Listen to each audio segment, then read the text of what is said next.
Ano yan? Pagong. Nakuha mo rin? Ay, native na pagong to. Ito ang ano, bundok na pagong. Ito po ang tunay na pagong na native. Kasi merong isa ganito rin, yung umbok niya mas mababa. Mas mababa ng konti. Hindi, iba naman siya. Pagong din siya. Pero iba-iba kasing klase ang pagong eh. Maraming klase. Ito. Pwede ko ba ito iuwi? At ng ano natin? May masarap na luto. Ano masarap na luto sa pagong? Luto mo ng toyo yan. Toyo. Ano masarap sa pagong? Masarap po mo. Toyo. Hindi. Paminta. Iuwi ko sa Bulacan, Nay. Nakawalan mo yan. Ha? Hindi naman mamamatay basta may pagkain. Hindi, pakakawalan ko siya. Kasi ito kasi, ang pagong kasi dito sa atin sa Pilipinas, yung ganito, native, paubos na to. Kaya kailangan ito, wag natin uhulihin to. Kung pwedeng wag niyong hulihin, dahil konti lang naman makakain nyo, huwag nyo nang hulihin dahil pumupunta naman ako dito, di ba? Para ito, mas maparami pa natin. Iba naman yung hati natin. Yung pawikan, kainin nyo nang kainin.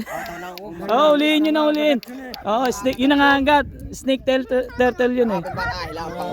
Yun po, nakita nyo, kung tawagin nila yun ay pawikan. Kasi wala silang ganong kaalaman sa katawagan kahit nung araw, kahit sa amin sa Bulacan.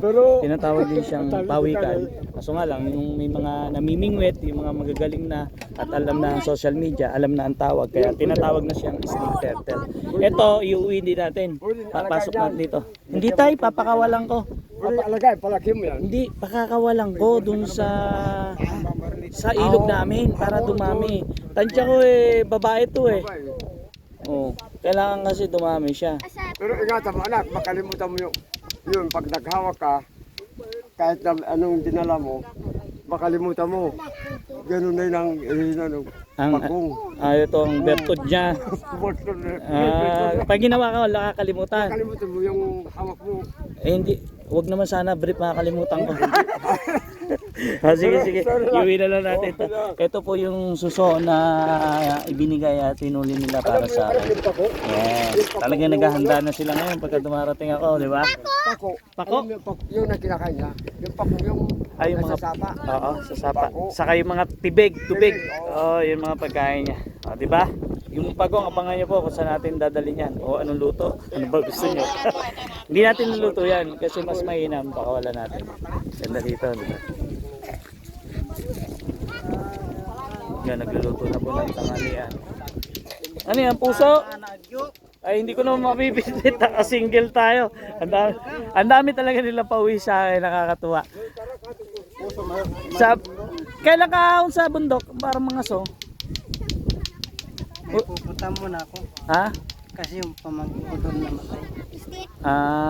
Pupuntahan natin. Saan ba? Saan ba yun? Sige, pag mapuntahan. Para ano? Banban? Bukas. So, try ko sumama bukas para ano. O, diba? Yun. Ganda rin. Nakapunta ka na sa Pinatubo. Hindi pa po. Sa paanan lang. Sa paanan lang. Gusto kong puntahan yung tuktok. Pero mas gusto kong puntahan yung mga gubat sa Pinatubo. O yung maganda. Yung gusto ko sana samahan nyo ako doon sa gubat. Ako na magsama doon. Yan, 4x4 yung sakyan. 4x4. 4x4? Parang gusto mo akong pabili ng 4x4 tayo. Sa bagay, ang ganda po rito. Meron kami post doon. Meron post doon. Paul? Yung sarili niya. Sarili niya? Sige po. Yung kontrata daw ng... Sige po, pagkano mapuntahan. Di ba? Ang ganda rito.